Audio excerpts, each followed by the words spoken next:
대장주가 확실히 짱이다. 반드시 중간 틈새 시장이 무조건 생깁니다.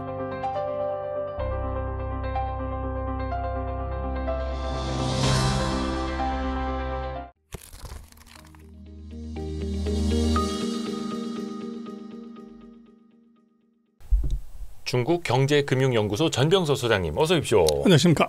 이번에 에이펙 정상회의 때문에 예, 우선은 한중 정상회담 이야기부터 좀 해볼게요. 총평을 좀 하신다면, 점수를 주실 수 있다면 이번 한중 정상회담의 성과 점수 한 몇 점 정도 주실 수 있을까요? 글쎄요, 뭐 보기에 따라 다르지만 네. 한 B 플러스 정도? B 플러스? 그래서 한 80점 이 정도 갈 것 같은데, 그래서 감점 요인이 뭐냐 그러면 뭐 MOU를 7개나 이제 했다고 그러지만 사실은 뭐 그렇게 실질적인 경제에 크게 도움되는 건 없었던 것 같아요. 커런시 스왑 같은 경우는 원래 있었던 거 그냥 연장하는 개념이고, 통화서크, 남아거지 같은 것들도 사실은 뭐 한중 간의 그 교역에서 큰 비중을 차지하는 것들이 아니에요. 그래서 이번 같은 경우는 이제 정말로 얼음을 깨는 아이스 브레이킹하는 한 4년 동안 뭐 굉장히 경색됐기 때문에 뭐 그런 정도의 분위기 메이킹에 만족해야 된다. 뭐 그런 정도로 보여집니다. 아이스 브레이킹. 네. 그동안에 너무 얼어붙어 있던 한중 관계 정도를 녹이는데 의의가 있었다. 이 정도예요. 그렇습니다. 뭔가 큰 성과를 갖기보다는. 네. 근데 이번에 정상회담을 앞두고 특히 한중 간에 민생 분야에서 실질적인 협력을 강화하겠다라는 이야기가 나왔거든요. 중국과의 민생 분야라는 건 어떤 의미일까요? 글쎄요. 이게 뭐 정의가 좀 다른데. 네. 그래서 요즘 뭐 스캠 때문에 난리니까 보이스피싱 같은 경우들은 이게 이제 중국하고 상관성이 굉장히 높고, 또 중국 입장에서도 이게 이제 자국도 피해가 있고 또 이제 국제 공조를 해야 될 필요성이 있기 때문에, 그래서 뭐 매일 언론을 달구는 그런 보이스피싱 문제들이 어떻게 보면 민생과 관련이 있죠. 그렇죠. 그다음에 한국도 이제 농산물 같은 것이 미국하고 협상에도 굉장히 민감한 건데, 이제 중국하고 농산물 같은 경우에 이제 뭔가 협력을 하겠다. 이런 것들은 뭐 새로운 이제 뭐 수출의 창구 뭐 이럴 수 있기 때문에 그걸 이제 뭐 민생이라고 정의를 한 것 같아요. 그러니까 이게 중국 입장에서 보면 그것 역시 되게 아픈 부분일 거예요. 중국 사람들이 나가서 피싱 많이 하고 있고, 심지어 또 우리 이번에 엄청 문제되고 있는 캄보디아, 뭐 나중에는 뭐 미얀마, 라오스 뭐 이렇게 또 옮겨 다닌다고 하는데, 그게 중국에서부터 파생된 범죄 조직 막 이런 인식이지 않습니까? 그러면 이거 중국은 어떤 생각으로 이거에 대해서 좀 합의를 했어요? 그래서 중국도 그런 이제 범죄 집단들을 뭐 밖에 나가서 하는 걸 사실은 컨트롤하기 어렵잖아요. 네. 그래서 이게 이제 국제적인 이미지, 중국이 예전 중국이 아니라 지금 넘버 2, 특히 이제 후진국들 사이에서 소위 말해서 글로벌 사우스의 리더가 되려고 하는데, 이제 국가 위신 떨어뜨린다 이렇게 보는 거죠. 그래서 이제 뭐 각 그 후진국들의 입장에서는 이제 여러 가지 독보서처럼 뭐 이런 건 있지만, 중국의 관점에서 보면 이제 국제 언론 뉴스에 그런 이제 불미스러운 일로 중국이 이게 등장하게 되는 것들을, 이거를 이제 막아야 될 필요성이 있는 것 같아요. 그래서 이제 국가의 입장하고 뭐 이제 그 개인들의 입장이 그건 달라지는 것 같고, 지금 중국의 위상으로 보면 그거는 뭐 반드시 손을 봐야 되는 이제 그런 문제가 생기죠. 그러니까 중국 입장에서도 어떻게 보면 이제 해외에 나가 있는 사람들이 사고 치는 거를 컨트롤하기는 어렵지만, 중국 입장에서도 이제 체면을 신경을 쓴다는 거죠. 그렇습니다. 중국은 뭐 체면에 목숨 거는 나라이기 때문에 메이미엔즈, 얼굴에 이제 손상 가는 거, 이거는 이제 못 견디는 거죠. 그러면 이제 특히 동남아 지역이라든지 다른 데서 사고 치고 있는 그런 범죄 조직을 일망타진하는데 같이 공조를 좀 해야겠네요. 그렇죠. 왜 캄보디아에서도 왜 처음에는 코리안 데스크 안 받으려고 하고 막 그랬잖아요. 근데 좀 중국이 좀 나서면 좀 달라질 수 있겠고요. 뭐 충분히 그럴 수 있죠. 그래서 뭐 기본적인 그 범죄의 그 창시자가 지금 이제 국적으로 보면 중국일 가능성이 대단히 높기 때문에 그거는 결제 해지 차원에서 중국이 나서는 게 맞죠. 그렇게 해야 중국도 뭔가 자신들의 나라의 체면, 위신을 세우기 위한 노력을 하고 있다는 것도 해외에서 봐줄 수 있는 거고요. 또 이제 경제적으로 우리가 신경을 많이 쓸 수밖에 없는 게 한화오션, 그리고 이제 필라델피아 그 조선소 인수를 해서 미국 쪽에서 뭐 10배를 키우네 막 이렇게 이야기하고 있지 않습니까? 그러니까 이제 중국이 아마 그거였을 겁니다. 미국이 중국 기업에 대해서 조사하는 것에 대해서 협조한 회사에 대해서 제재를 하겠다. 근데 그게 이제 대놓고 한화오션의 미국 자회사가 됐던 거죠. 근데 이번에는 또 이제 풀 수 있다라고 합의가 나왔습니다. 미중 간에. 그래서 뭐 이제 장기판에 졸처럼 쓰는 거죠. 그래서 미국하고 뭐 중국이 서로 싸울 때 그 중국에 그런 말이 있거든요. 그 원숭이 길들이려고 닭을 잡아 피를 보여준다. 그게 이제 중간에 끼인 놈을 직접적으로 상대를 치려고 그러면 이제 타격이 클 수도 있고 예기치 않은 반응이 나오니까 중간에 있는 놈을 이제 때려서 이게 이제 뭔가 본때를 보이는 것, 이제 거기에 우리가 이제 뭐 조선 해운 뭐 이게 이제 걸려든 거 아닌가 싶어요. 근데 이게 이번에는 제재를 풀 수 있다. 아직 뭐 저희가 11월 3일 월요일 오후에 찍고 있습니다만 제재를 풀 수 있다까지 나왔고 어떻게 한다라는 건 아직 발표는 안 나왔어요. 그래서 이제 그냥 카드로 쓰겠다는 거죠. 할 수 있다는 거하고 한다고는 다르잖아요. 네. 그래서 옵션이 지금 붙어 있는 거죠. 그래서 또 이제 지금 뭐 해운에 대한 제재는 이번이 처음이고, 그래서 뭐 중국 해운 관련돼서는 입항료들 미국하고 걸린 문제를 이번에 풀었어요. 네. 그래서 그 다음번에 이제 뭐 우리 같은 경우에 그런 물류 해운 회사들에 관한 제재들이 또 다르게 길게 보면 뭐 미국도 물동량에서 이제 문제가 생길 수 있거든요. 그래서 그건 뭐 다음 차원에서 이제 검토는 될 수 있는 사안이지만 뭐 바로 푼다 이러기에는 뭐 한국하고 그렇게 절박한 것도 사실은 아니고 또 중국 같은 경우는 한번 이제 결정을 했는데 그걸 뭐 얼마 안 가서 바로 푼다. 이것도 이제 또 체면이 안 서는 이제 그런 걸 것 같아요. 그래서 조금 시간을 두고서 아마 그 한화오션 같은 문제들은 뭐 해결을 한다면 할 수 있지 않을까 싶습니다. 근데도 중국이 계속해서 쥐락펴락할 수 있는 카드로는 갖고 있을 그렇습니다. 테고요. 할 수도 있다는 게 바로 그거죠. 그러니까 이거는 우리가 또 안심할 수도 없는 그렇습니다. 거고. 또 이번에 정말 많이 그 관심을 받은 게 그 대중문화 교류 위원장 박진영 JYP 박진영 PD가 시진핑 주석을 만나지 않았습니까? 잠깐 이야기를 좀 했다고는 하는데 또 우리 입장에서 보면은 이 한한령을 언제 푸는 것인가? 과연 이번에 풀 수 있을 것인가? 이것도 포인트인데요. 그건 뭐 쉽지 않을 것 같아요. 그래서 지금 중국 같은 경우는 애초부터 한한령이 없다고 얘기를 하기 때문에 자꾸 풀려고 그러는데 없는 걸 뭘 푸냐 이렇게 이제 대응을 했을 때 우리가 뭐 얘기하기 굉장히 어려운 거죠. 그래서 이제 보이지 않는 레드 테이블을 붙인 건데 이거는 이제 중국 마음이고 그래서 뭐 지난번 녹화 때도 그런 얘기를 드린 적이 있지만 한한령의 해제를 한국의 입장에서 해석하면 안 되고 중국의 입장에서 보는 것이 중요하다. 그래서 제가 볼 때는 중국의 입장에서는 그 광장의 촛불로 대통령을 2번이나 바꾼 나라의 컨텐츠 문화를 아무 제한 없이 그대로 받아들인다는 것은 대단히 리스키하다고 보는 것 같아요. 그래서 제가 볼 때는 이게 한국의 그런 어떻게 보면 전 세계 민주주의에 정말로 뭐 그 최정상을 달리는 나라 이것이 이제 어떤 형태로든 이게 매체를 통해 가지고 이제 스며든다. 이것은 중국으로서는 뭐 굉장히 신경을 쓸 수밖에 없는 거고. 네. 그리고 이제 과거와 달리 이제 한한령이 풀렸다고 했을 때 중국이 이제 한한령에 뭐 제한이 됐던 분야를 그렇게 예전처럼 그렇게 열광적으로 그렇게 할 거냐. 이것도 좀 생각을 해봐야 될 것 같아요. 그래서 중국의 그 사이에 컨텐츠 문화 오락의 수준도 굉장히 높아졌고 그리고 또 뭐 우리도 그렇습니다만은 지금 MZ들 같은 경우는 뭐 중국 같은 VPN 그래서 기존에 막힌 이제 인터넷망을 우회해서 또 이제 뭐 보고 듣고 할 수 있는 게 충분히 있기 때문에 이것이 이제 과거와 같이 풀린다고 해도 그렇게 뭐 엄청난 그 예전에 우리 대발의 아버지 뭐 대장금 네. 뭐 이런 것의 열풍은 기대하기가 좀 어렵지 않나 싶어요. 그리고 또 이제 우리는 뭐 중국과의 뭐 관계만 나올 때 항상 한한령이 일본으로 나오는데 네. 그게 일본에 나오더라도 한 번도 해결된 적이 없어요.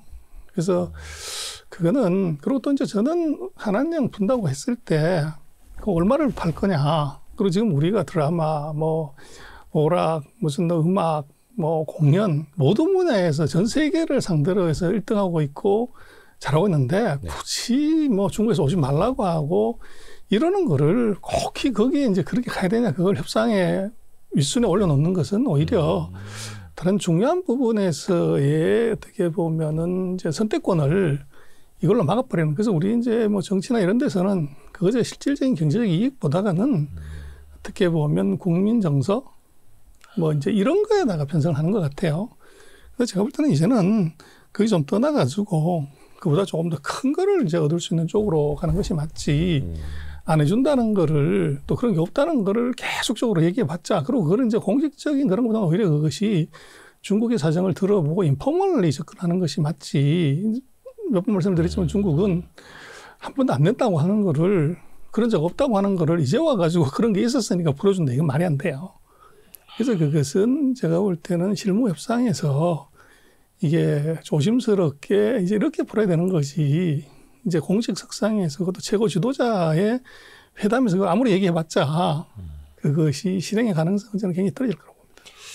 그러니까 사실 중국이 뭔가 명시적으로 한한령을 내린 거는 아니었죠. 거기도 그렇게 부인을 하고 있었고, 그러니까 지방 정부에서 자기네 지역 경제 살리려고 콘서트 열려고 하다가도 위에서 이제 눈치 주면은 다시 취소. 한국 가수들 오지 마. 또 계속 이렇게 번복을 했었던 건데, 그러니까 비공식적으로 제재하는 거였으니까 비공식적으로 풀어야 한다. 이런 취지입니다. 그렇죠. 그래서 이번에 대중문화교주위원회 거기서도 이제 해명한 거 보니까 뭔가 좀 물밑에서 계속 접촉은 하려고 하는 것 같더라고요. 뭐 그럴 수는 있는데 제가 볼 땐 근본적으로 하여간 한국 콘텐츠가 세계적인 경쟁력을 갖고 있는 건 맞지만 거기에 이제 배경이 되는 국가 체제나 어떻게 하면 사회 시스템 거기에 녹아 있는 이제 그 사상 이게 중국으로 흘러 들어가는 것에 대한 이제 뭐 두려움 또는 이제 뭐 어떻게 보면 주의할 점 이제 그런 것이 있는 거죠. 그래서 만약에 풀린다고 하더라도 아마 뭐 이제 폭력이라든지 무슨 뭐 이제 그 과도한 이제 뭐 그 애정 스토리 뭐 이런 것들 또 전쟁 뭐 이런 것들 다 빼야 되기 때문에 그렇죠.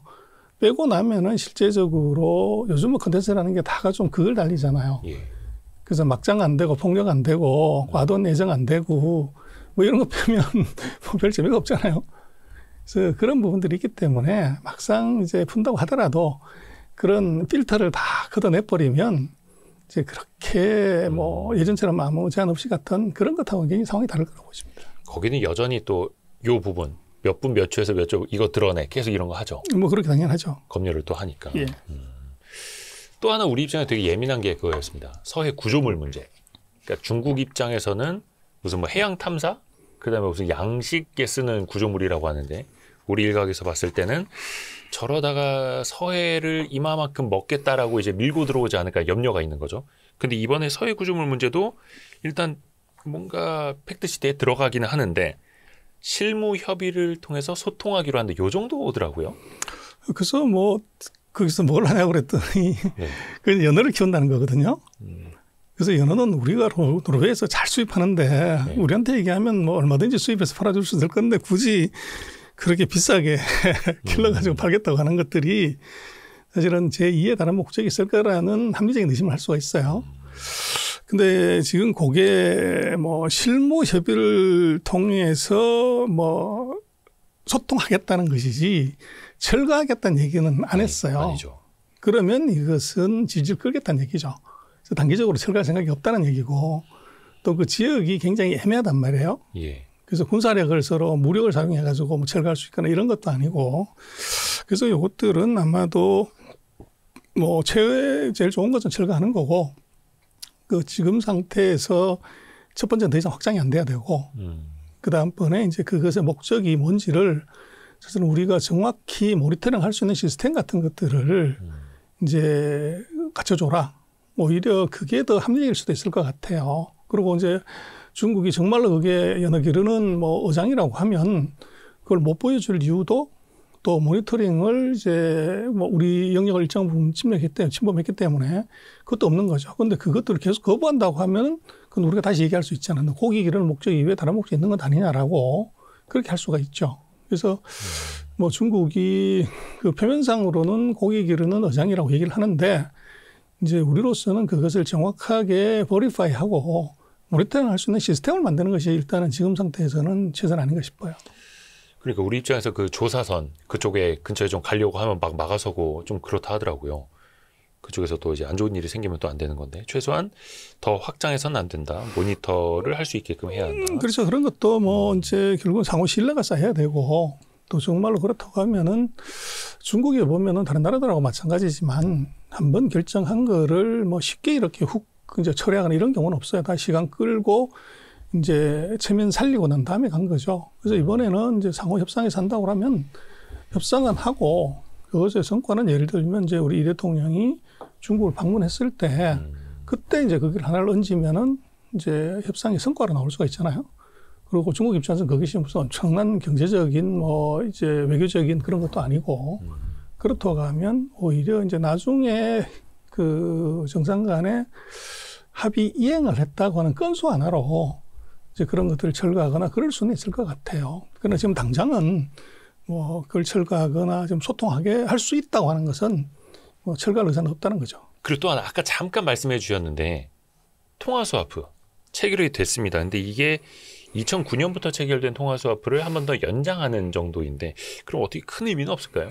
그래서 뭐 우리가 위안화를 많이 쓰는 게 아니기 때문에 커런시 스왑을 하더라도 이제 그런 게 있고 이제 심리적인 안정감 뭐 이런 건 있을 수가 있죠.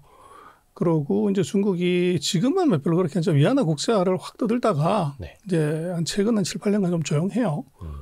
그래서 이제 중국의 경제력이 더 커지면 좀 필연적으로 나올 수 있고, 그래서 지금 같은 경우는 우리가 미국하고의 관계에서 이게 달러 유출이 있고, 이제 뭐 어떤 형태로든 외환에 문제가 있을 수 있기 때문에 뭐 제2의 작은 포켓 하나를 더 만들어 놓는 것, 뭐 그런 정도로 의미가 있고, 막상 정말로 달러 스탁아웃이 생겼을 때 위안화 갖고 그렇게 뭐 쉽게 바꿀 수 있는 그런 건 아니잖아요. 네. 그래서 그렇게 보면은 뭐 심리적인 안정감, 그리고 또 중국이 이것들을 뭐 별 그 코멘트 없이 그대로 연장을 했던 것도 또 미국의 그 액션하고 우리는 다르다는 걸 보여주는 것 같아요. 그래서 우리 같은 경우 이번에 뭐 3,500억 불에 1,000억, 4,500억 불 뭐 투자를 하는 것도 구매를 하는 것이 있는데 우리 입장에서는 이제 커런시 스왑을 범위를 늘리든지 뭐 안 되려 해주라고 요구를 하는데 그쪽 들은 척도 안 했단 말이에요. 그래서 그런 걸 놓고 보면 이제 중국 입장에서는 또 미국과의 차별화 이제 이런 것들 노렸던 것도 있는 것 같아요. 한국이 원하는 걸 미국은 들어주지 않지만 우리는 해준다. 그렇죠. 예, 물론 이제 달러에 대한 통화 스와프와 위안화에 대한 통화 스와프는 좀 이제 차원이 좀 다르기는 합니다만 또 이번에 그 한미 정상회담에서 핵 추진 잠수함 요거 개발 가능하게 약속을 받지 않았습니까? 물론 이게 핵을 담는 잠수함은 아니고 엔진을 원자력 발전으로 이제 바꾸는 그런 개념이긴 합니다만 중국에서 이거 조금 예민하게 볼까요? 어떻습니까? 그래서 이번에 뭐 그 외교부 대변인은 그런 얘기를 했고 그 이제 오피셜리 이제 나오는 것은 뭐 정상회담에서는 이제 서로 피했던 것 같아요. 그래서 이번에는 이건 분위기를 좋게 하는 쪽에 맞춰졌기 때문에 서로 예민하거나 민감할 수 있는 부분은 다 뺀 것 같아요. 그래서 웃으면서 끝날 수 있지만 그러나 이 부분은 우리로서도 조금 이제 주의해서 할 필요가 있는 것이 저희는 방금 지적하신 것처럼 우리가 핵무기를 만들 수 있는 무슨 뭐 그런 것도 아니고 이게 이제 잠수함의 연료로서 그걸 쓸 수 있는 것들을 이제 제공받은 건데 이거를 너무 이제 뭐 우리가 한미 회담에서 너무 큰 것들을 타격을 받았기 때문에 뭔가가 우리가 성과를 얻었다는 걸 이제 강조를 할 필요성이 이제 정치적으로나 뭐 이런 거 있었던 것 같아요. 네네. 그래서 그거를 이제 성과로 자꾸 이제 포장을 하다 보니까 조금 이제 과도하게 이게 광고가 되는 듯한 느낌?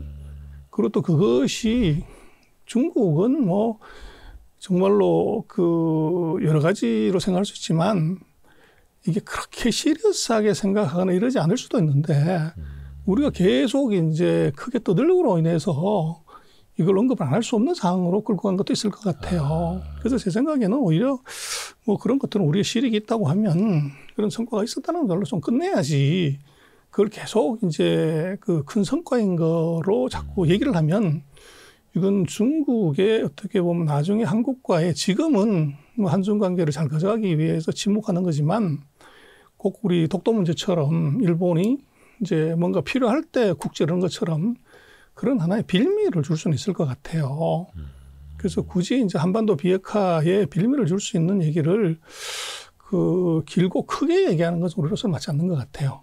그래서 우리가 뭐 그런 핵추진 잠수함을 보유하게 된 것 정도 뭐 그런 정도에서 좀 그치고 오히려 그 안에서 좀 신뢰를 찾는 게 좋은데 그냥 그 보여지는 느낌은 그걸 너무 이제 정치적인 외교적인 업적으로 포장하다 보니까 그 중요성보다 조금 과장이 되는 느낌? 그게 이제 중국을 또 자극하는 그런 게 조금 있는 것 같아요. 그러니까 뭐 엔진 하나 바꾸는 거 별거 아니야 이렇게 해서 중국을 이제 자극하지 않을 필요도 있는 건데, 근데 이게 또 대내 정치용으로는 우리도 핵 추진 잠수함 가질 수 있다.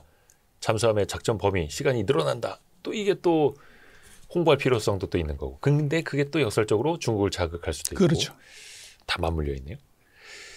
또 이번에 시진핑 주석이 한중 FTA 2단계를 언급하더라고요. 더 이제 자유무역을 더 확대하자라는 취지잖아요. 물론 이것도 트럼프 들으라고 하는 소리일 수도 있겠습니다. 거기 원체 또 이제 막 보호주의로 가니까. 그러면 이제 우리 입장에서 중국이랑 2단계 FTA를 더 확장을 한다면 어떤 걸 얻고 또 어떤 걸 내줘야 할까? 이것도 또 고민스럽지 않습니까? 그래서 2단계 FTA는 뭐 제조업보다는 이제 서비스업 뭐 이런 게 주가 아무래도 될 것 같은데, 이론상으로는 우리가 중국보다 서비스업이 우위인 것처럼 보여져요. 그러나 그것은 평균으로 했을 때 그런 얘기고, 네. 이게 이제 디테일러 분야별로 들어가면 중국이 보다 강한 게 무지 많아요. 그래서 또 중국의 그런 그 경쟁력은 하루가 다르게 이게 업그레이드 되기 때문에 이게 앞으로 1년 협상 끝나고 2년, 3년 뒤에 이제 그 서비스로 놓고 보면 과연 우리가 중국에 대해서 얼마만큼 경쟁력이 있냐. 네. 이거 한번 생각해 봐야 되거든요. 그리고 거꾸로 사실은 우리도 상대적으로 뭐 서비스가 좋다고 하지만 이게 세계 전체 수준으로 보면 우리 서비스가 그렇게 최상급은 아니에요.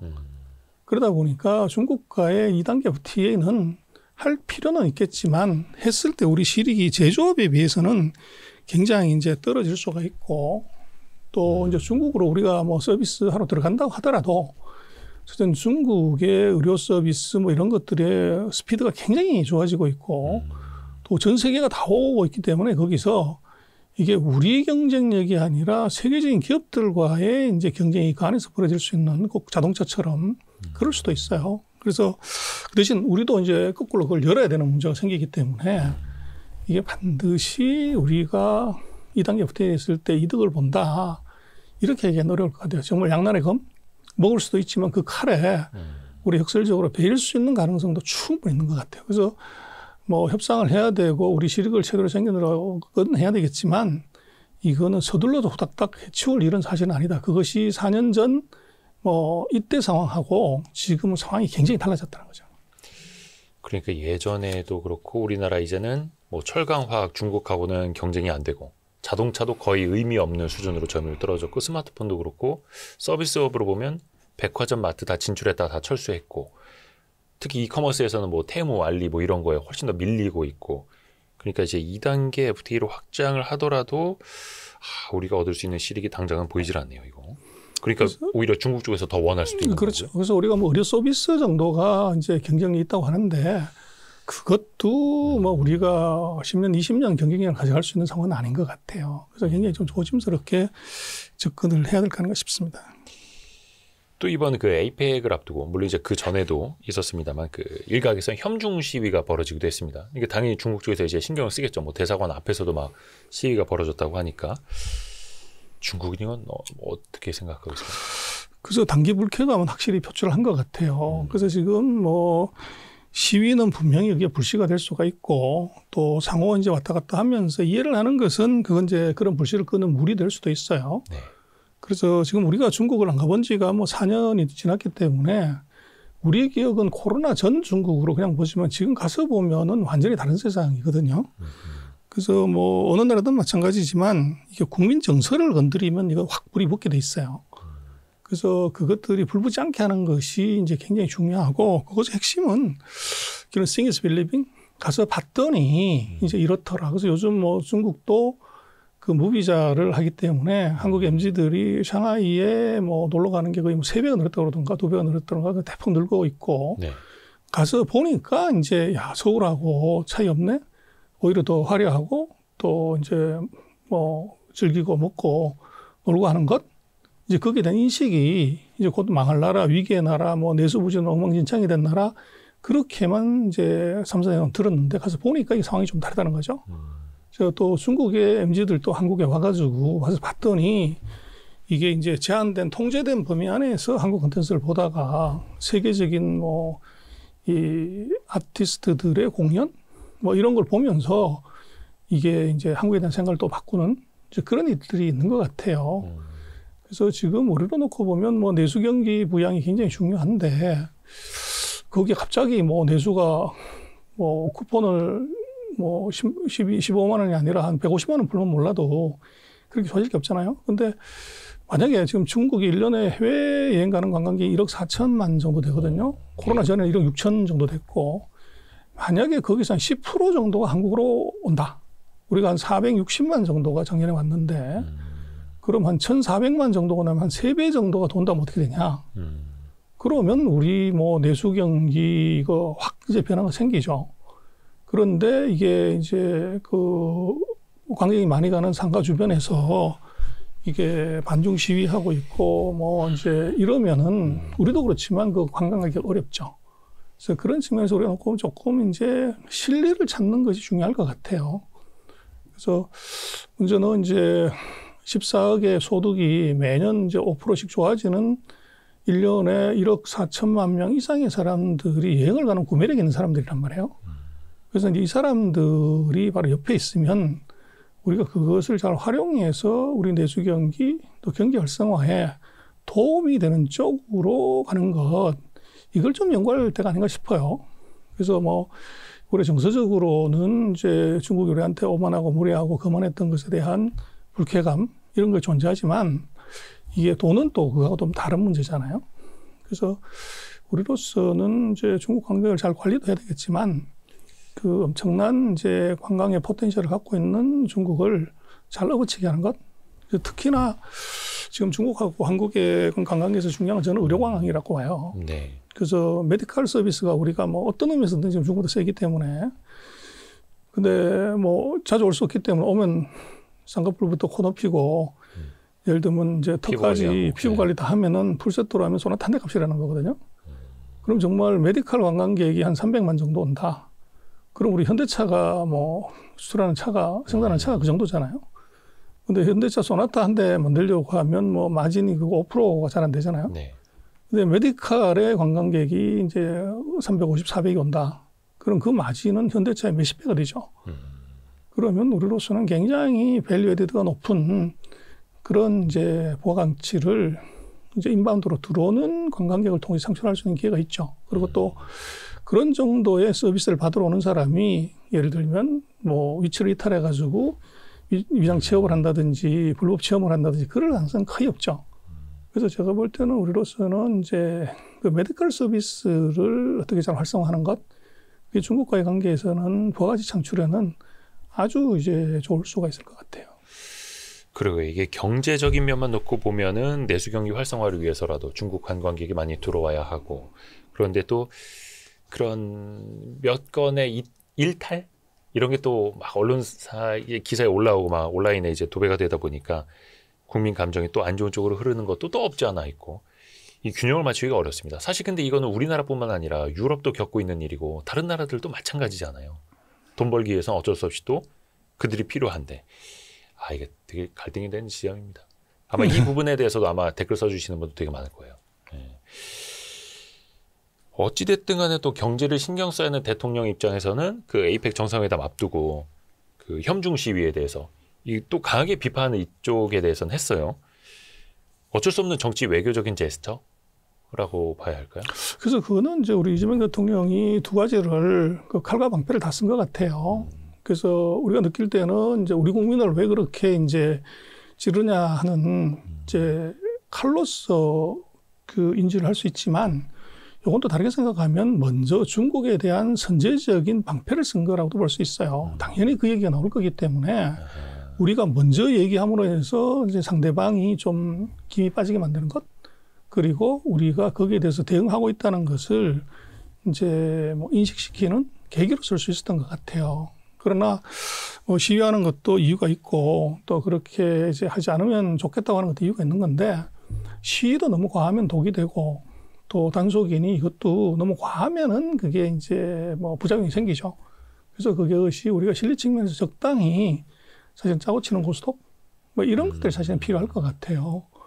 그래서 뭐 중국에 대해서는 우리가 그 매력을 가진 손님으로 볼 거냐, 아니면 이제 어떻게 보면 꼴보기 싫은 이제 이 진상이 되는 진상고개 손 너머로 볼 거냐 그것의 문제인데 우리로서는 이제 중국의 지금 소비구 매력하고 여행구 매력이 점점 커지기 때문에 네. 꼭 한국을 안 가더라도 다른 데 간단 말이에요. 그리고 이제 한국의 매력도가 이제 점점 떨어질 수 있어요. 그래서 유럽하고 미국하고 비교했을 때 한국 그러면 아무래도 선호가 떨어지죠. 그래서 아직도 한국의 매력도가 높을 때 우리로서는 좀 더 부가가치 높은 관광상품 프로덕트를 만들고 그거를 이제 좀 마음 편하게 와서 볼 수 있게끔 만드는 거 이제 그것도 사실은 우리가 열심히 일해가지고 뭐 물건 만들어서 파는 것도 중요하지만 그런 것도 해볼 필요가 있는 그게 사실 선진국 산업이죠. 뭐 유럽이 영국이 뭐 관광객하고 영어 가르쳐가지고 온 나라가 다 먹고 사는데 그래서 조금 이제 중국에 대해서는 그 뭐 관광객들도 우리가 자제를 시켜야 되는 거고 또 여행사들이 준비를 해야 되지만 우리로서는 지금 너무 이제 맹목적인 뭐 이제 과격한 시위나 이런 것들은 뭐 별로 도움이 안 될 것 같아요. 그리고 그것이 뭐 그 시위하시는 분들한테 어떤 도움이 되는가 그것도 이제 그렇고 또 이제 지금 한국과 중국과의 새로운 뭔가를 만들려고 정치권이나 정부가 노력하는 것에 거기에 힘을 실어주는 정도의 시위는 뭐 좋지만 도를 넘으면은 그것이 이제 부작용이 굉장히 커질 거 아닌가 싶어요. 어느 선이라는 게 있는 거겠죠, 당연히. 그렇죠. 이번에는 미중 간의 관계로 좀 넘어가 볼까요? 미중 관세 전쟁, 무역 전쟁. 일단은 좀 휴전에 들어간 걸로 보시나요? 결과적으로? 뭐 휴전을 한 거죠. 예. 근데 칼자루를 내려놓지 않는 휴전인 것 같아요. 그래서 칼을 그냥 들고서 지금 예. 하는 거죠. 그래서 이번에 협상하는 걸 놓고 보면은 줄기는 가면 내버려두고 격까지 한 2개만 이제 자르고 흔든 거죠. 그래서 미중 관계 핵심은 이건 반도체 AI 칩하고 이건 히토리란 말이에요. 네. 그래서 그거죠. 중간 매개체가 이제 세율인데 이번에 그 2개는 건들지 않았습니다. 않았고 뭐 콩을 더 사준다든지 뭐 펜타닐을 뭐 통제하든지 뭐 이런 거를 성과로 지금 포장을 한 거죠. 그래서 이것들은 이제 격까지만 흔든 회담이었다. 그리고 상당히 전 세계가 기대하는 이제 뭐 이벤트였는데 뚜껑 열어봤더니 별거 없었다는 거고 이미 그것은 좀 김빼기를 했던 것 같아요. 그래서 말레이시아 실무 정상회담에서 그때 입 다물고 부산 정상회담에서 성과 발표를 해야 되는데 그때 이미 펜타닐 얘기, 뭐 히토리 1년 연장 얘기가 말레이시아에서 이미 나왔거든요. 그래서 이번 건 같은 경우는 사실은 조금 이제 정상회담에서 크게 기대할 게 없기 때문에 오히려 먼저 김을 빼서 기대치를 좀 낮추는 그리고 이제 두 사람이 만났다는 것에 이제 이의를 좀 두는 이제 그런 회담이었던 것 같아요. 그래서 뭐 트럼프 대통령 같은 경우가 참 우리가 볼 때는 이해하기 어려운데 정상회담은 참석 안 하고 그냥 그렇죠. 왔다가 시진핑만 만나고 뭐 정말로 급한 일 있는 것처럼 그렇게 후닥닥 이제 돌아가고 또 뭐 정말로 더 그런 것은 베센트가 남아가지고 대통령 이제 대신해서 참석을 하면서 이번에 뭐 아펙에서 자유무역이라는 단어를 못 집어넣었다는 거잖아요. 그렇죠. 선언문에서.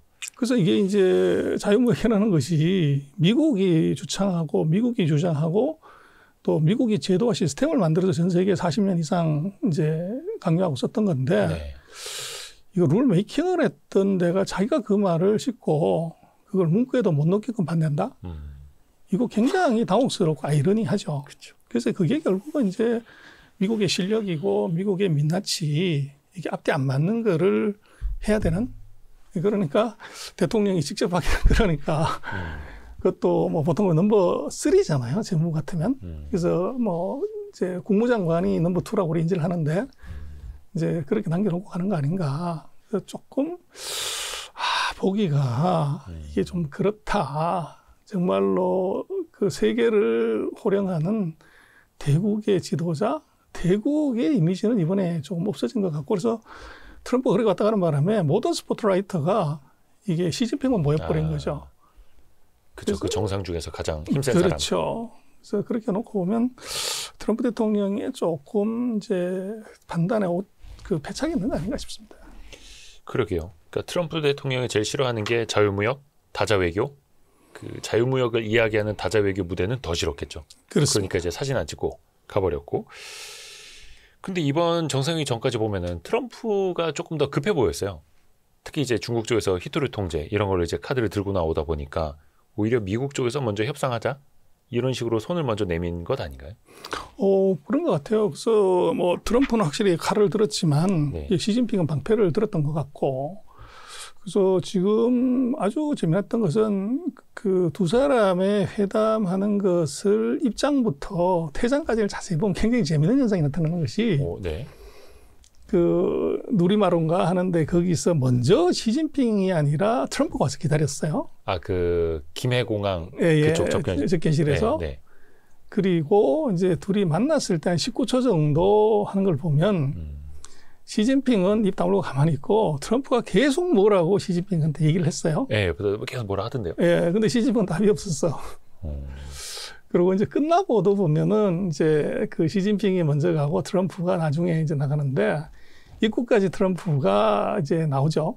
근데 입구 안에 서서도 또 입구에 서서도 계속 시진핑한테 귓속말로 뭐라고 얘기를 해요. 예.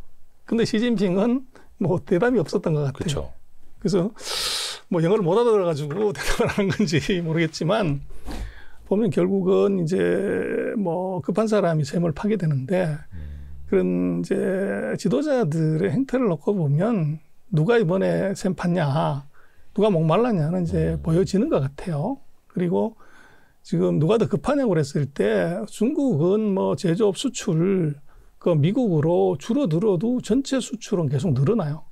무역 흑자도 뭐 8월 달까지 사상 최대고 그러니까 별로 급하지 않았고 이제 미국 같은 경우는 히토류가 이게 통제를 당하면서 첨단 산업, 방산, 이제 자동차 여기서 생산 차질이 바로 생겨버린 거죠. 그러다 보니까 말은 그렇게 대놓고 못하지만 이게 급한 것이 트럼프한테 있었다. 그것이 이제 지도자의 그런 그 행동에서도 나타난 거 아닌가. 이제 그 목이 누가 좀 말랐다 하는 것을 보여준 거 아닌가 싶어요. 그러게요. 그러니까 누가 봐도 다 트럼프가 좀 급해 보였고. 근데 결과론적으로 보면은 아까 서로 칼을 내려놓지 않은 휴전, 총을 내려놓지 않은 휴전, 뭐 이렇게도 이제 표현을 해주셨는데 합의문이나 공동 발표문이 없었던 것도 그냥 미완이기 때문이라고 봐야 되겠죠, 그러면? 그래서 서로가 못 믿는 거죠. 말만 있고 종이가 없었다는 것. 그래서 그것들은 이제 또 다르게 생각하면 이게 문서로 썼을 때의 정치적인 부담이 서로 있었을 것 같아요. 네. 그래서 이제 그래서 안 썼을 수도 있고 뭐 우리가 뭐 전략적 모성 이런 말 많이 쓰는데 이번에 두 나라 간에는 이제 그런 것들이 좀 있었던 것 같아요. 그리고 뭐 그 흔한 하여간 공동성명이나 공동 발표도 안 하고 갔다는 것은 이게 뭐 건질 것이 별로 없었다는 얘기죠. 그리고 또 이번에 트럼프가 이제 미국 돌아가서 에이펙 정상회의 끝나자마자 또 이야기한 게 엔비디아의 블랙웰 이거는 절대 중국에 못 들어간다. 뭐 이렇게 또 수출을 통제하겠다 이야기를 했고 그러니까 서로 간의 갈등 소지는 계속 있는 건데 근데 이번에 중국이 히토류 수출 통제를 철회하거나 취소하는 게 아니라 유예한다 하더라고요. 그럼 이것도 또 언젠가는 쓸 수 있는 카드일 테고요. 그렇습니다. 그래서 유예는 뭐 이건 칼집이죠. 이게 철회한 게 아니라 언제든지 빼들 수 있는 걸로 봐야 되고. 칼을 내려놓은 게 아니라 칼집에 계속 차고 있는 거예요. 그리고 이제 트럼프 대통령 같은 경우는 뭐 이제 연세가 드셔서 그런가 아침에 했던 얘기하고 이제 했던 얘기를 저녁 때 기억을 못 하시는 것 같아요. 그래서 이게 비행기 타고 오면서는 이제 블랙웰도 중국에 팔 수 있다고 비행기에서는 그런 얘기를 했다가 그러니까 말씀하신 것처럼 이제 집에 돌아가가지고는 이제 그런 거 팔면 안 된다고 그렇게 얘기를 사실은 했어요. 그러나 이것은 블랙웰은 애초부터 팔 수 없는 겁니다. 그거는 최고 사양이니까. 그렇죠. 그래서 지금 중국이 한 3세대 정도 뒤진 H20 갖고도 이것을 알고리즘 업그레이드를 통해 가지고 오픈 AI하고 거의 비슷한 수준의 AI 모델을 지금 만든단 말이에요. 근데 블랙웰은 뭐 미국 기업들도 제대로 안 갖는 건데 최고성능을 중국한테 줬다. 그럼 AI에서 끝나버리는 거죠. 저게. 그래서 그것은 애초부터 될 수가 없는 거를 트럼프 대통령이 소위 말하는 이제 빌드업 작업, 분위기 태우기 작업을 이제 사전에 했던 거고 원래 이것은 되지도 않을 얘기다. 이제 그런데 이거를 이제 그렇게 떠들어 놓고 나서 자기가 안 해준 것처럼 그렇게 좀 광고라는 전형적인 트럼프 스타일의 어떻게 뭐 업적 과장 뭐 그거 정도로 볼 수밖에 없을 것 같아요. 근데 이제 그러니까 미중 간의 정상회의 때 엔비디아 GPU를 포함해서 뭐 예를 들어서 어느 정도까지는 수출 가능하고 어느 정도부터는 안 된다. 이게 사실 의제에는 아예 없었더라고요. 그렇죠. 논의 테이블에 아예 올리지 않은 거잖아요. 그렇죠. 그러니까 비행기 타고 가면서 얘기한 거고. 그래서 아침에 뭘 먹었는지 기억이 없으니까 네네네. 했던 얘기 또 하고 이제 그럴 수는 있는데 나 이건 근본적으로 AI 칩은 이건 고성능 칩은 돈 몇 푼 받고서 이게 중국한테 공부한다고 하면 그 사이 4년 반 동안 미국이 통제했던 게 그건 뭐냐, 왜 했냐 그런 근본적인 이제 의문이 남는 거죠. 앞뒤가 도대체 안 맞는 거니까. 그러게요, 참. 또 앞에서 잠깐 말씀해 주신 게 미국의 대두 중국이 이번에 좀 더 사주기로 했습니다. 기존에 이제 사실 이게 팬데믹 직전에도 한번 약속을 했었던 건데 팬데믹 때문에 그때 막 물류 막 다 얼어붙고 하니까 약속을 못 지켰었다 하더라고요. 근데 어찌됐든 간에 미국산 대두, 미국에서도 또 이제 농민들의 농심이 있다 보니까 이것도 표심이고 또 팔아야 했던 미국과 필요로 하는 중국, 이건 서로가 윈윈 하는 겁니다. 그래서 뭐 대두가 이게 평화의 씨앗이냐. 예. 근데 그 콩이. 뿌리는 이건 미국에 있는 게 아니라 중국에 있는 거죠. 중국이 사주냐 안 주냐에 따라서 평화가 이루어지냐 안 이루어지는데 그것은 뭐 대두 3천만 톤이 그게 뭐 미국 경제, 중국 경제에 뭐 그렇게 도움 되겠어요.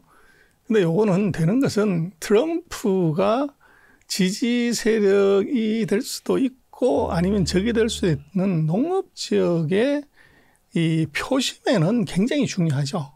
그래서 이번에 뭐 사준다고 그렇게 얘기를 한 것들은 오히려 요것은 이제 트럼프의 그 어떻게 보면 환심사기 뭐 그런 정도고 중국은 아까 말씀하신 코로나 이전에는 완전히 대미 수입 빵으로 만들고 이제 중남미 국가들한테서 그거 다 샀거든요. 네. 지금도 마찬가지로 미국의 양사도 대체할 때가 있어요. 그러니까 이건 대체 불가가 아니기 때문에 이건 옵션인 거죠.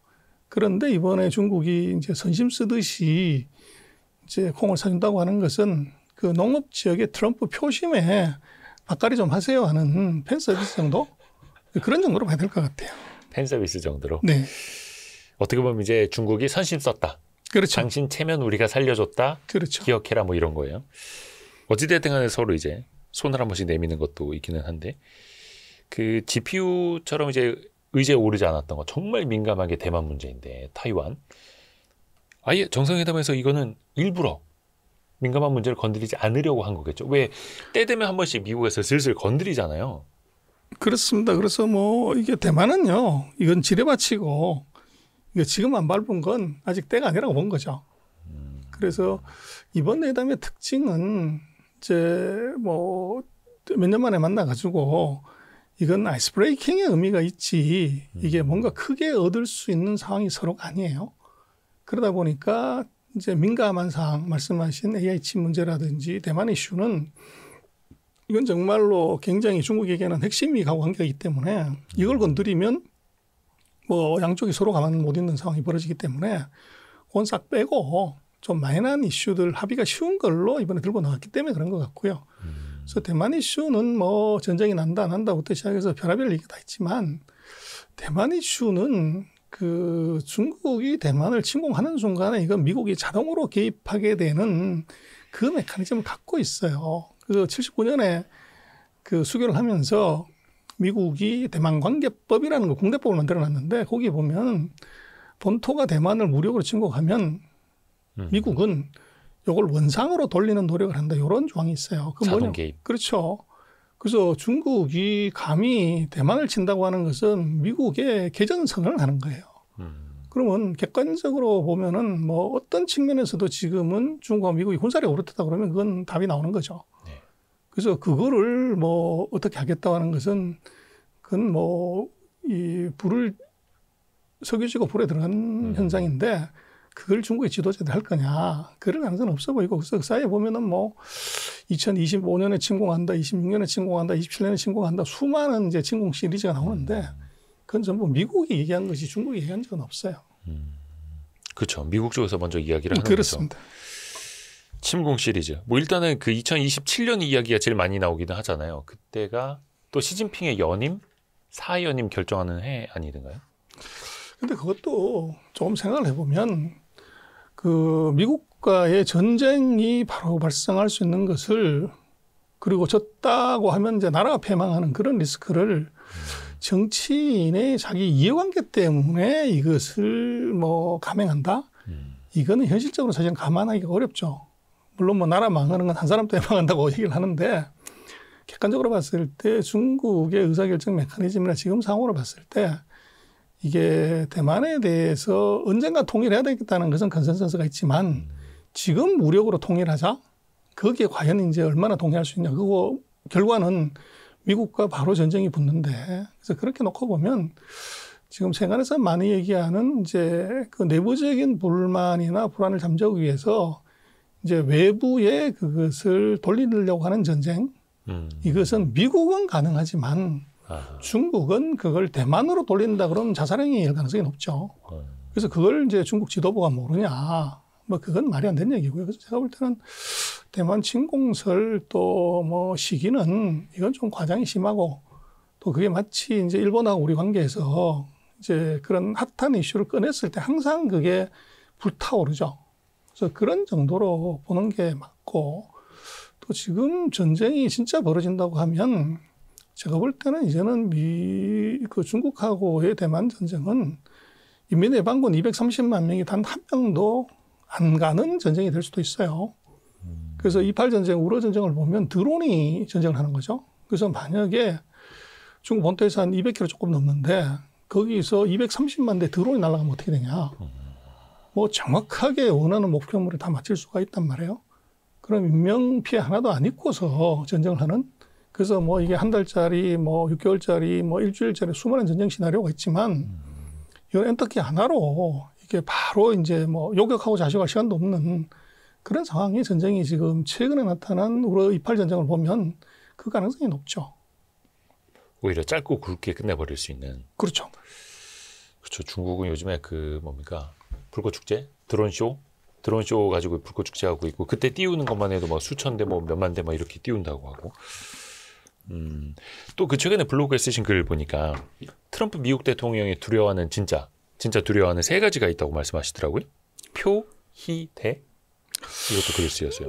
그래서 뭐 어떤 칼럼에 그거 쓰다가 그랬는데 네. 결국 이제 트럼프 대통령은 중국이나 중국의 시진핑 주석 뭐 이거 두려워하는 건 전혀 아니고요.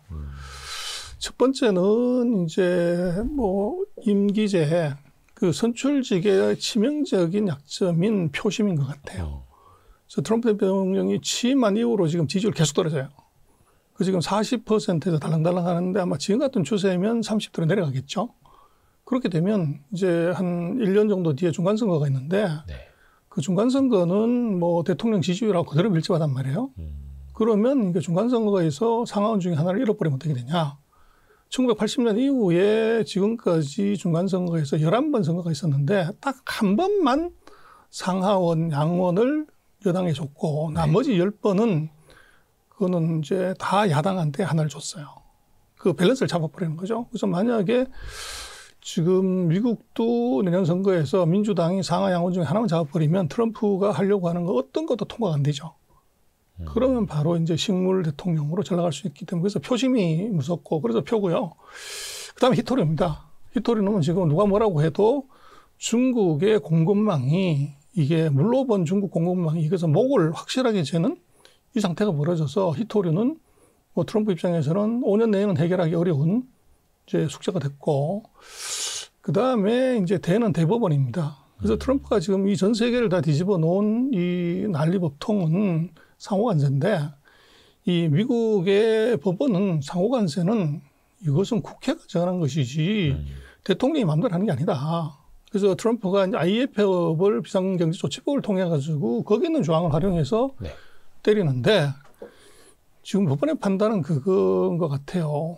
지금 무역 수지 적자가 많이 나기 때문에 비상조치법을 쓴다고 하는데 그럼 70년 이후로 미국은 무역 적자 안 난 적이 없는데 그럼 30년, 40년 동안 이게 비상사태란 말이냐. 그게 말이 안 된다는 거죠. 그래서 1심, 2심에서 이게 위법이라 나왔고 3심을 아마 11월 4일인가 내일 모레에 이제 구두 이제 그거를 먼저 한다고 얘기를 하는데 대부분 한 달 안에 판결한다는 거 아니에요? 네. 그러면 12월 뭐 늦어도 1월 이쯤에는 대부분 판결이 나와버리면 그래서 상호관세가 위법이라고 나오면 지금까지 전 세계하고 그렇게 떠들었고 협상했던 거 다가 무효가 되는 거죠. 우리로도 굉장히 좋은 점은 그렇게 되면 우리한테 지금 3,500억 털어가려고 하는 것도 네네네. 이것도 이제 15%가 없어지게 되는 거기 때문에 그럼 우리도 협상에서 도움이 되죠. 그래서 살짝 우리도 그걸 흐지부지 시킬 수 있는. 그렇죠. 그래서 그 표심하고 히토리하고 대법원 판결 이 표희대가 이게 정말 트럼프로서는 가장 이제 두렵고 어떻게 보면 발생하지 않았으면 좋겠다고 생각하는 진짜 적일 것 같아요. 물론 이제 대법원의 법관 구성을 이미 이제 트럼프 입맛에 맞게 해놨다, 막 이런 관측들도 있습니다만 또 어찌 될지 모르는 거니까. 그렇습니다. 근데 뭐 1심, 2심에서 이게 위법이라고 판결한 거를 대통령 친구라고 해가지고 그걸 뒤집어 버리고 이제 정당하다고 판결한다고 하면 미국은 끝난 거죠. 이제는 사법정의라는 게 이게 완전히 이제 죽어버리게 되는데 뭐 그럴 가능성은 좀 낮지 않겠냐. 저게. 그래서 대법원 판사인데 거기에 국가에 대한 사명감이나 소명감 없이 그냥 아는 사람 봐준다고 하면 그건 뭐 시정자패라고 사실은 봐야 되는 거죠. 근데 이제 대법원에서 상호관세는 대통령의 권한이 아니고 국회가 해야 된다, 의회가 해야 된다라고 하면 또 의회는 이제 공화당이 좀 움직일 수 있는 여지가 더 크지 않습니까?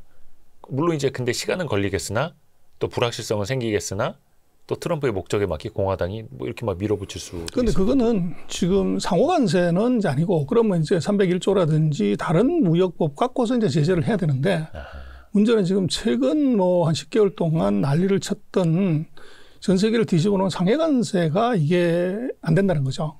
그렇게 되면 제가 볼 때는 트럼프의 동력은 훅 빠질 겁니다. 그리고 전 세계가 그렇게 되면 이제 우린 사기당했네. 이제 어떻게 보면 그 301조로 때리든 뭐 232조로 때리든 간에 그렇게 이제 겁먹지 않을 거라는 거죠. 그래서 이제 어떻게 보면 이것은 결정적으로 트럼프로서는 뭐 축구도 그렇고 싸움도 그렇고 바둑도 그렇고 이거 기세라고 그러잖아요. 네. 기세가 꺾여버리면 더 이제 예를 들면 다른 법안 갖고 난리를 치면 오히려 웃음거리가 되는 이제 뭐 그럴 가능성이 저는 오히려 있을 것 같아요. 힘도 빠지고 모양도 빠지고. 그렇죠. 그러니까 중간 선거까지 딱 1년 남았습니다. 그렇습니다. 물론 이제 그 사이에 또 표심을 얻기 위해서 뭘 어떻게 할지 또 이제 어떤 적을 만들고 공격하고 이것도 엄청 반복이 될 텐데 좀 피곤하긴 합니다. 근데 어찌됐든 간에 이게 상호관세라든가 아니면은 뭐 반도체 수출 제재라든지 어찌됐든 간에 미국은 굳이 트럼프가 아니더라도 다음 대통령이 누가 되더라도 어떤 패권 경쟁 차원에서 중국을 견제하는 건 누구라도 계속 이어가지 않을까요? 그렇습니다. 대통령이 바뀌어도 이제 뭐 칼은 똑같을 것 같아요. 예. 그냥 손잡이만 이제 문양이 바뀌는 거죠. 바이든 표에서 트럼프 표로, 해리스 표로, 뭐 펜스 표로. 그런데 이제 문제는 이게 이 왔다 갔다리가 문제라는 거죠. 그래서 경제정책도 그렇고 외교정책도 제일 나쁜 게 샤워실의 바워잖아요. 뜨거운 물 틀었다 찬물 틀었다 왔다 갔다 하는 것. 네. 그래서 이게 지금 오바마 대통령 때 대중국 정책하고 네. 그 트럼프 1기 때 대중정책이 홀랑 뒤집어서 오바마가 했던 거 홀랑 다 뒤집었단 말이에요. 그리고 바이든이 등장하면서는 트럼프 정책 하나도 이게 승계를 안 했어요. 그래서 예를 들어서 지금 바이든 대통령 같은 경우는 트럼프가 중국한테서 2천억 불 이제 무역협정 맺어가지고 2천억 불 받게 생겼는데 중국이 1,100억 불 정도만 이행하라고 나머지 900억 불을 떼먹었단 말이에요. 네. 그럼 당연히 이것은 바이든이 900억 불 내놔라고 그럴 수 있어야 되는데 4년 동안 바이든은 너 무역합의 이행 안 한 900억 불 왜 안 내냐는 얘기를 입에 올린 적이 없어요. 그리고 이제 기술 반도체 가지고 이게 중국을 압박을 했고 이번 트럼프 같은 경우는 이게 바이든이 했던 정책 뭐 1번 트럼프의 행정명령이 바이든 대통령이 했던 68개인가 78개가 되는 법안 다 폐지시켜버리는 게 1호 행정명령이잖아요. 네. 그러니까 이게 전임 대통령이 했던 당만 다르면 이건 홀랑 다 뒤집어서 찬물, 더운 물을 온탕, 냉탕을 가는 게 이게 문제인 것 같아요. 그래서 뭐 민주주의의 제도나 이게 4년마다 선거가 있다는 것이 잘못된 걸 수정하고 바로 잡는 데는 굉장히 유효할 수도 있지만 네. 정책의 일관성은 치명적인 독이다. 그래서 제가 볼 때는 중국이 지금 미국의 70%까지 이렇게 커온 것은 중국이 한 것은 3, 미국의 역할이 치열이다.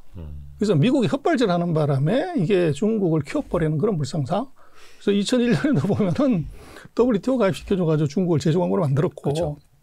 2008년에도 미국이 자기 집에 물질러가지고 전 세계에다가 금융위기 만드는 바람에 중국만 만리장성 쌓아놓은 것 때문에 위기가 없었단 말이에요. 중국 경제 엄청 좋았죠. 그렇죠. 그래서 이게 올라갔고, 이번에도 마찬가지지만 이제 코로나 때도 네. 보면은 이게 똑같은 일이 지금 벌어진 것 같아요. 그래서 뭐 코로나 때 누가 가장 많은 사망자를 냈냐 그러면 아이러니지만 세계 최고의 의료 시스템하고 의료 기술을 가진 미국이 가장 많은 사망자를 냈는데 그게 왜 그랬냐 그러면 트럼프가 헛발질한 거죠. 예. 마스크 안 써도 되고 백신 맞지 말라고. 안 맞아도 된다고 하고 자기도 뭐 그 바람 몇 번 걸렸잖아요. 그래서 그렇게 놓고 보면 중국의 지금 부상의 칠할은 미국의 헛발질이다. 그래서 대통령이 누가 바뀌더라도 정책의 일관성을 유지 안 하고 전임자 또 반대당이 했던 거를 홀랑 다 뒤엎으면 앞으로 또 누가 되더라도 오히려 중국에 기살리고 중국을 더 이제 강하게 만드는 그런 불상사 나올 것 같아요. 또 하나가 이게 참 말이 안 되지만 많은 사람들이 정말 궁금해하는 게 트럼프의 연임. 물론 이거는 헌법상 아예 안 되는 거라고는 합니다만 얼마 전에도 인터뷰에 보면은 트럼프의 막 측근이 일부러 그런 건지 모르겠습니다. 그런 말을 흘립니다. 연임 자체가 불가능한 건 아니다. 방법이 있다. 연구하고도 있다. 막 이렇게 흘리거든요. 근데 일각에서는 그렇게 해석을 하는 사람들도 있어요. 이게 불가능한데 레임덕에 빠지는 현상을 조금이라도 방지하기 위해서 뭔가 가능성이 있는 것처럼 하는 거다. 소장님은 어떻게 보세요? 그래서 정치적 쇼맨십이고 이건 지지층 결집시키는 것이 뭐 이제 눈에 훤히 보이는 건데 그래서 방법이 뭐냐 물어봤더니 제디 벤스가 부통령이 대통령하고 러닝메이트로 트럼프가 나온다는 거 아니에요? 네. 그러고 나서 이제 뭐 미국은 3년이 많이 안 되니까 이게 당선되자마자 벤스가 사퇴해버리면 부통령이 이어받기 때문에 그러면 이제 트럼프가 그 법을 어기지 않고 이게 3년을 하는 요 구조라는 얘기죠. 예전에 푸틴이 써먹은 거 아닙니까? 그렇죠. 메드베데프랑 같이. 맞습니다. 똑같은. 네가 대통령 한번 해라. 내가 다음에 또 나올게 이거. 근데 그게 미국에서도 이루어진다 그러면 그럼 완전 이게 러시아하고 뭐 별 차이 없어지는 거죠. 아니면은 이제 그 상원 의장이 하원 의장인가요? 이게 이제 의전 서열로는 뭐 2위인데 뭐 그런 얘기까지 억지로 갖다 붙이는 거죠. 그러니까 이것은 뭐 이제 말씀하신 측근이 얘기하는 것은 이것은 결국은 이제 중간선거의 표심모으기 뭐 이런 정도로 봐야지 정말로 그런 정도로 막장으로 가도록 미국 국민이 선거를 그렇게 한다. 그러면 미국은 끝났다고 사실은 봐야죠. 그런 정도로 이게 뭐 민의가 떨어졌다고 하는 것은 민주주의의 최고 이 정상의 나라가 아니라 뭐 정말로 아프리카나 뭐 이게 중동에 뭐 그런 나라하고 사실 같은 수준이라고 러시아하고 같은 수준이라고 봐야 되는 거 아니겠어요? 그러니까 트럼프의 연임만큼이나 이야기가 많이 나왔던 게 시진핑의 실각설이었습니다. 예전에 한번 저희도 소장님한테 여쭤본 적이 있을 텐데 실각설 이거는 가능성 거의 없는 얘기다라고 말씀을 해주셨었잖아요. 지금은 실각설 어떻게 쏙 들어갔겠죠? 그 뭐 실각설은 완전히 사라졌고요. 예. 그리고 지금 평생 집권한다는 것은 그건 썰이지 예. 현실적으로 사실은 가능하지 않죠. 그래서 중국의 그 독재는 보면 그게 상속 독재는 없어요. 그래서 아들한테 물려주는 독재는 아니에요. 그리고 이제 죽을 때까지 한다 그러는데 그게 이제 건강하고 관계가 있죠.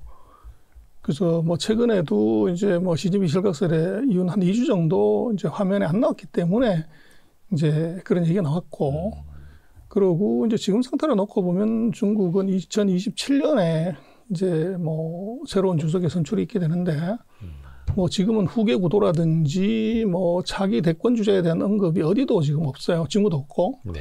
그렇게 되면 이제 앞으로 5년 그래서 4연임까지 그 2032년까지 중국은 27 사이클이기 때문에 그래서 그 20년 통치 그 정도는 할 것 같고 그렇게 되면 이제 나이대들로 보면 80대로 들어가기 때문에 이제 컨디션 문제가 나올 것 같아요. 그래서 일단 중국의 그런 뭐 종신인이 하는 것들을 말씀드렸던 그런 이유가 있고 그래서 지금 현재 상태로 예측할 때는 뭐 2032년까지 이때까지는 우리가 보던 이제 사람이 똑같이 8시 뉴스 나온다.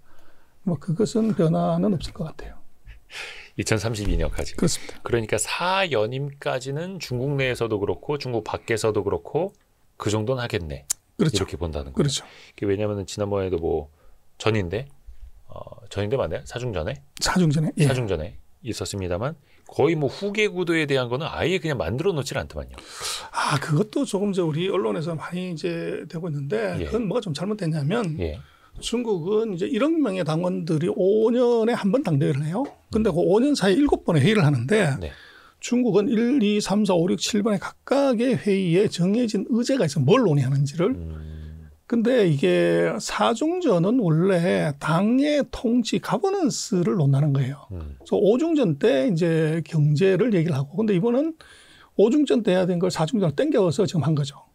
그래서 이번 같은 경우는 경제만 집중하는 것이지 인사 문제, 후계 구도를 얘기하는 회의가 아니에요.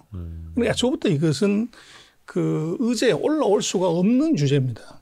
그런데 그거를 이제 우리는 중국이 그렇게 되면 후계자를 만들지 않겠냐는 서방 세계의 추측을 이제 기정사실로 해버린 거고, 중국은 애초부터 이게 사중전은 당의 가버넌스지 후계 구도를 얘기하는 자리도 아니고, 그리고 이번은 경제 정책 5개년 계획을 논의하는 자리이기 때문에 애초부터 인사 끼들 자리가 없어요.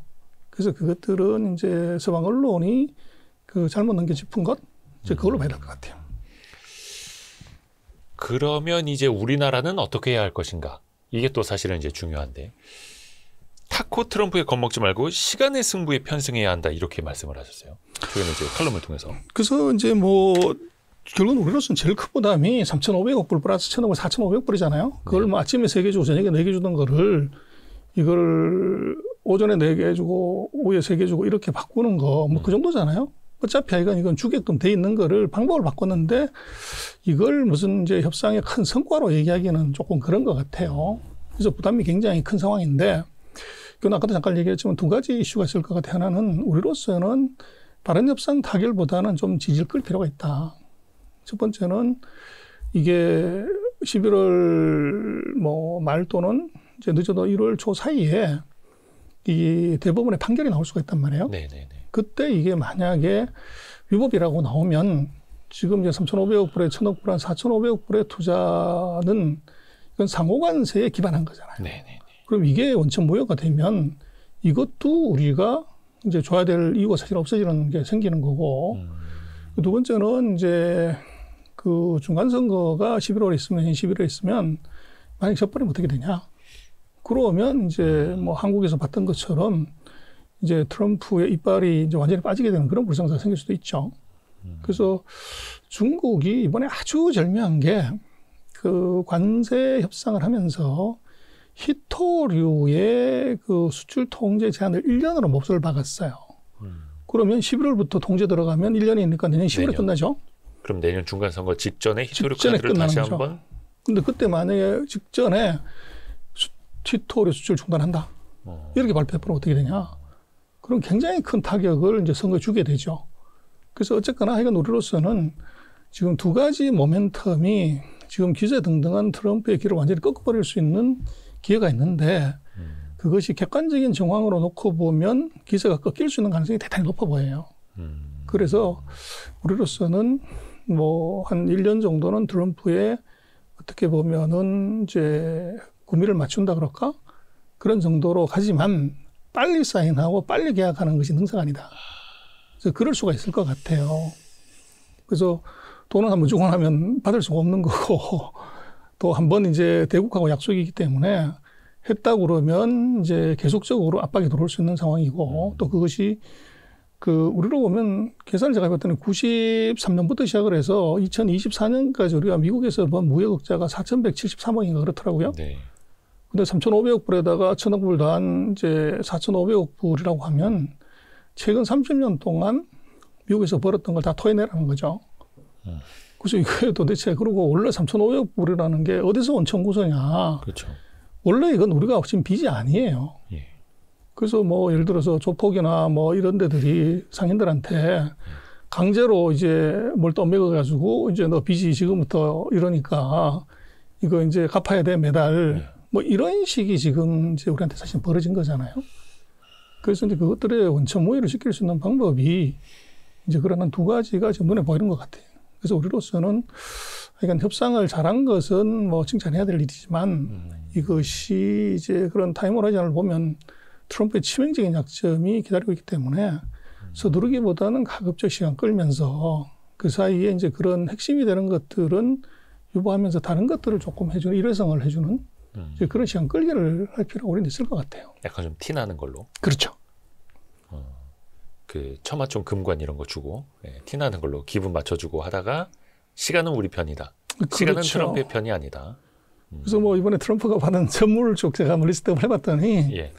다 이게 금삐삐, 금 골프공, 뭐 금투구, 뭐 이제 금 무슨 이게 추천서 또 우리가 준 금관 다 그렇더라고요. 딱 근데 금이 아닌 게 딱 하나 있더만요.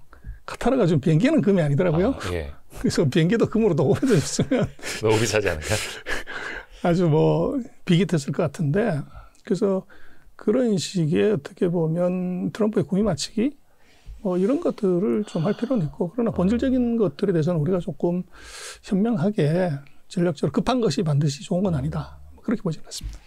세계 최강대국의 대통령이다 보니까 우리도 이제 어쩔 수 없이 하는 측면이 있습니다만 또 우리가 너무 급할 것도 없고 시간을 좀 잘 봐가면서 아까 그 트럼프를 흔들 수 있는 그 세 가지를 보면서 시간의 승부에 편승해야 한다. 많은 또 교훈을 얻었습니다. 역시 많이 배웁니다. 중국 경제금융연구소 전병서 소장님 고맙습니다. 네. 고생했습니다. 아유 고맙습니다. 감사합니다. 혹시 뭐 못하신 말씀이나 뭐 이런 건 없어요? 아니 없습니다. 아유 너무 감사합니다. 고맙습니다. 딱 1시간 조금 넘는 1시간.